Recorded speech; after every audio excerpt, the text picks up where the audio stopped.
why this fight is happening is not because Chael Sonnen is deserving of the title, because Donis says he's rewarding him for stepping up. Reward him for stepping up with a big name fight and big money, not with an undeserved title shot. You're just continuing to delegitimize the value of the title.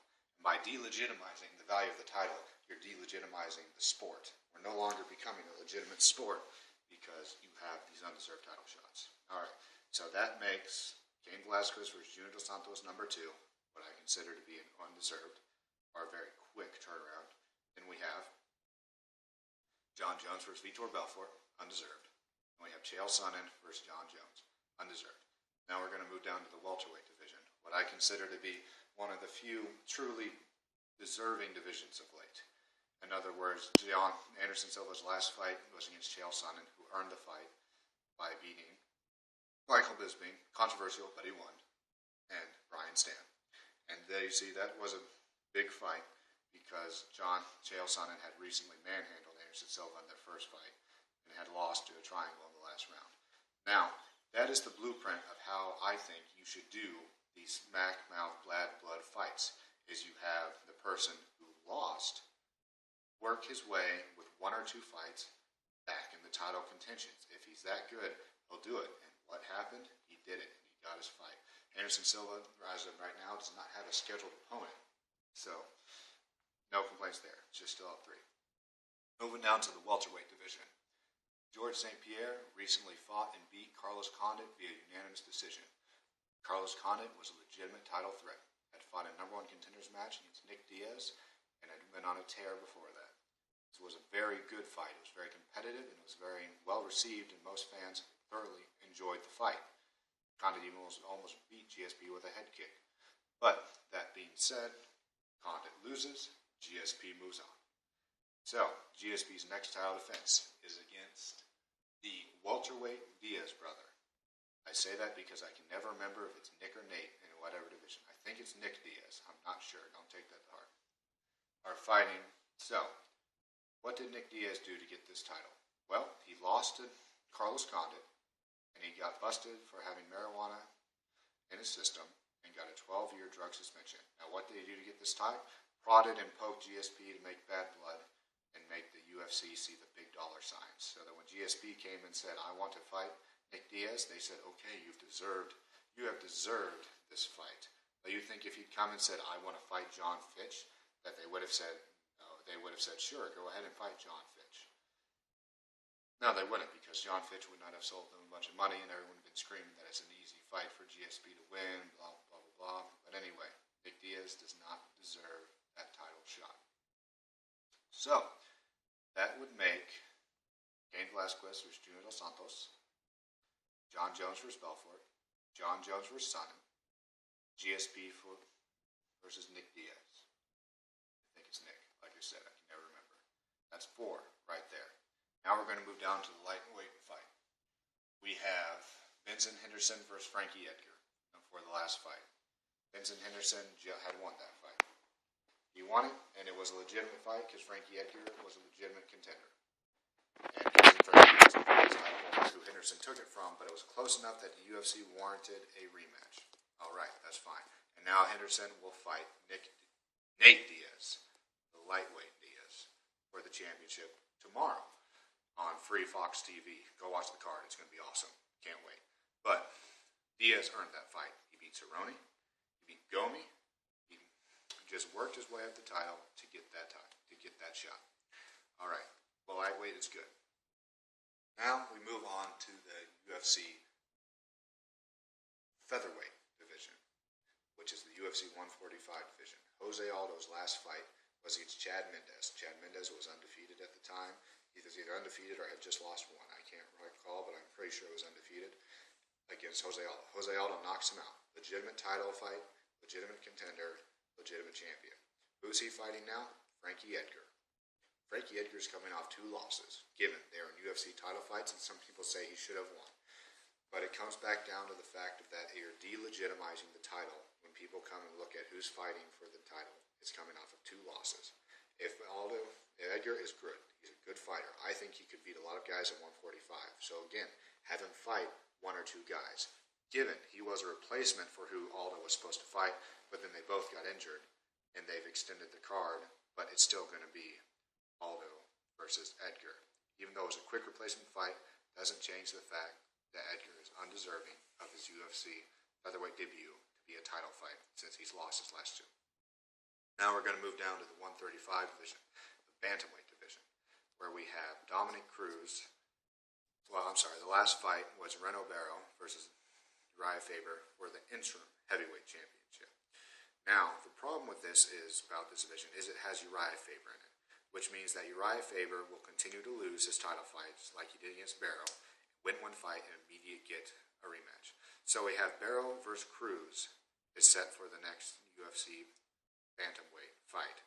That's a legitimate competition. It's a legitimate fight. Faber versus Barrow was not. I didn't think Faber versus Cruz was either. They just love to sell Cruz up and down.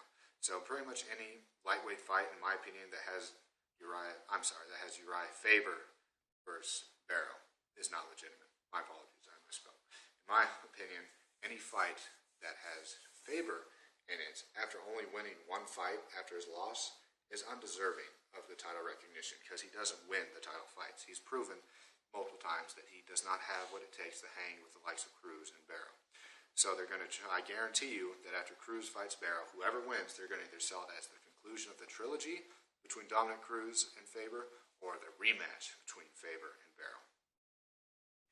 I disagree with that. The only and that would be one fight that I think is undeserving there.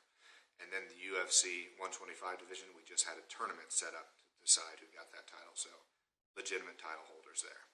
Okay, so let's recap. Cain Velasquez versus Junior Dos Santos II, in my most personal opinion, I feel is not an orchestrated fight, as in they've planned it out, as in the UFC knew he would be Bigfoot Silva, as we all did, fairly easily, so they would be able to put him in a title fight. That's one. John Jones versus Vitor Belfort, undeserving. John Jones versus Chael Sonnen, undeserving. And now we're going to move down. And then we had last one, GSP versus the welterweight Diaz brother, undeserving, coming off a loss and a 12-month suspension. UFC's not just doing that. And then we had anything with the Faber situation down below, and then we had even the Edgar situation at the 145. Now, the reason I'm having this rant and this ignorance is that we're always trying about making it a legitimate sport and mainstreaming it. There's a reason that the WWE gets made fun of, and we're getting dangerously close to that area. Not that our fights are staged or fake, but it's trying to make the most entertaining product possible. And there's nothing wrong with trying to be entertaining. But why is football so entertaining? It's a bunch of guys throwing a ball running down the field. And then what makes it entertaining? That they keep score. That is a competition. If they were to do it this way that they do it, that means that, let's look at the most popular teams. That means we would have the Colts when Peyton Manning was playing, Patriots, Eagles, Broncos, and the New York Giants. That means those 5 teams would play each other, and the Saints too now. That means those 6 teams or so would play each other all year round, and they would continue to play each other for the title fight if the NFL was run like the UFC. And I got that kind of idea from a guy named Kevin on Bleacher Report. He had a great comment. I read it and agreed completely. But that would leave the other teams out in the smoke who, even though they could keep winning, they wouldn't get a shot because it's not the way it's run. So again, why do sports succeed? Because they're competition-based. Let's look at soccer, the biggest sport in the world. There are guys kicking a ball to each other and kicking it into a box. What's entertaining about that to watch? That they keep score, that there's a clear winner, that the winner is who scores this much beats this guy. And if this guy wins and this guy loses, that means this guy goes here to fight this guy who won in the tournament here. In the tournament. Not this guy who loses here suddenly just waits for this guy to play this guy, and then once this guy were to beat this guy, he falls off, and this guy's like, oh, I just fought you. This will be interesting. Comes up to fight this guy. That's not how other sports work, and there's a reason for that. It's competition-driven based, and the UFC should be the same. There's a reason Bellator is gaining so much more traction. It's because of their tournament system where every single fighter has earned his way up to the title fight. You are delegitimizing the sport by making it about what's entertaining, not about what's competitive. When you look at it here, when you look at a fight, you should think, ooh, that'll be a good fight. Not, oh, this will be hyped up and has a lot of bad blood between it. You should be able to look at the fight and say, he has earned his shot. Why do you think people are so angry about college football BCS rating and there not being a playoff system? MMA is getting dangerously close to that area. They need to fix it. They need to do something. They need to make it so that it's a clear shot who gets the fight and make it a clearly competition-based sport. Anyway, to sum things up, UFC is becoming money-based to try and get it. It's the same thing why they're doing the Anderson Silva GSP fight, because they wanted the massive funds of money from it. Why are they doing Diaz versus GSP? Because they see money there, even though Diaz is no legitimate competition.